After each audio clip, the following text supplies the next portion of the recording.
السلام علیکم دوستانو. هغه خويندې ورونه چې د وینې غوړ جګر چربي یعنی کې کولیسټرول لري، پریشاني یا د معدې ګیس لري، تیزابیت ډوډۍ چې وخوري هضمېږي نه، یا بعض اوقات داسې ورونه چې چا مثال وزن زیاتي د خېډ مثال ګیس زیاتي اټکای نه وي، د هغه لپاره اسانه نسخه درته ښیم.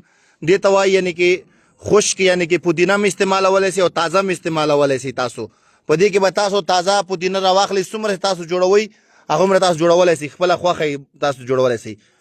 دا پودینه به واخلئ، تاسو تازه به واخلئ، دا ټولو کې ښه ده. خشکه هم اچولی ته مشکل نشته، که تازه یې ټولو کې ښه راځي. دا به راواخلئ چټوکي به واچوئ، بیا به دې سره ببریم ورته وایي، کشمالوم ورته وایي، دا دواړه مساوي برابر وزن باندې دې واخلئ. دا به داسې وټکوئ، ښه سې دا وټکول سو چټني دې جوړه سوه بالکل.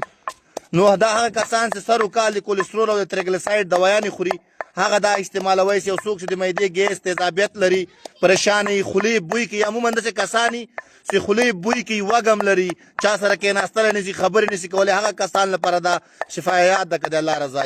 نو دا به ښه وټکوئ چې ومټکوله، په دې کې معمولي غوندې مالګه به ور واچوئ. چې مالګه م ور واچوله، بیا په دې کې 3 چنده مستې ور واچوئ، کم و زیاتې مشکل نه لري چې مستې م ور